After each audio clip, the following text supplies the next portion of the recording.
అయిపోతుంది. ఇప్పుడు ఇంతకు ఆ ఒక్క పేజీతో అయిపోయారు.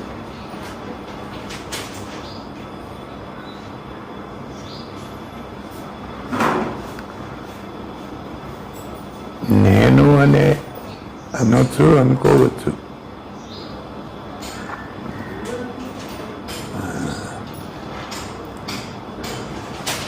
ఉన్నది అంతా నేను అని అనుకోవాలి. కానీ మీరు అనుకునే నేను ఈ ఒక్కటే వస్తుంది లెక్క. ఉన్నది ఏదేది ఉన్నదో, ఎన్ని లోకాలు ఉన్నాయో. అంతా నేను. ఈ పెద్ద నేను అనుకోమంటున్నారు, అది చిన్న నేను అనుకోవటం జరుగుతుంది.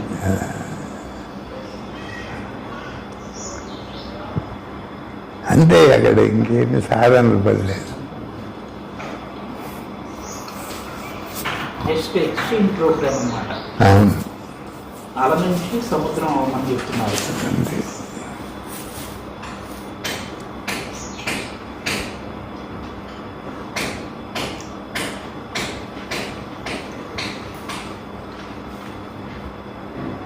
నిన్నేదో గురువు గారు మీరు ఏమన్నారంటే కొంచెం స్వేచ్ఛ ఉన్నట్లుగా అనిపించింది మీ మాటల్లో.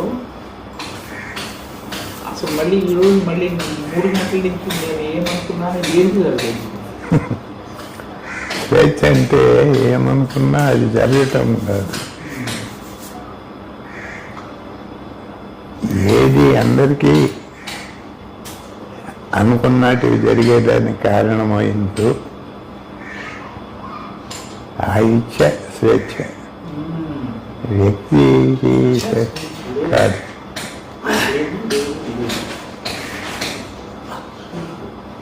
మన శరీరం ఉండాలి స్వరాన్ని చెప్పాలంటే. ఆ అవసరం లేకుండా ఉంది ఒక ఇచ్చ.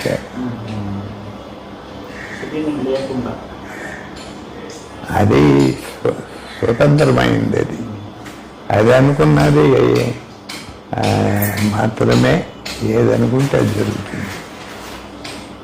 మనం మన రూపాన్ని, మన చేతుల్ని, మన ముఖాన్ని మార్చలేని మొత్తాన్ని ఆడ మార్చేది. నామరూపములు లేని శక్తి ఇచ్చిన అనుసరించి జరుగుతుంది అని. ఆ నామరూపములు లేని శక్తినే మనం దేవుడు అనేది.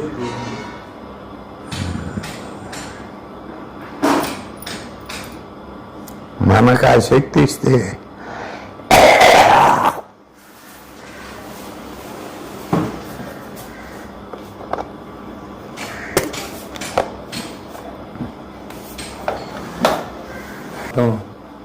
నాశనం చేసేయము. పక్కింటోడు బాగుంటే చూడలేవు. వాడికి 10 రూపాయలు ఎక్కువ ఉంటే మనకన్నా అది తట్టుకోలేము. అవతల వీధిలో ఒక పెద్ద ఆయన ఉన్నాడు. 3 అంతస్తులు ఇల్లు. వాళ్ళ పిల్లకాయలు ఫారిన్లో ఏదో డబ్బు పంపించారు, కట్టేశారు. 3 అంతస్తులు. ఈయన మోకాళ్ళ నొప్పులు. 1 అంతస్తు కూడా ఎక్కలేడు. ఆ ఎదురింట్లో పూరిళ్ళు. వాళ్ళ పంచలో మంచం వేసుకొని ఆడు పడుకొని ఇంటి సైడ్ చూసుకుంటూ ఉంటాడు. అది ఆయన తృప్తి. 3 అంతస్తులు ఉండేం లాభం. అట్లా మన లెక్కలు ఆయన మీద పూరింటోడు కదా.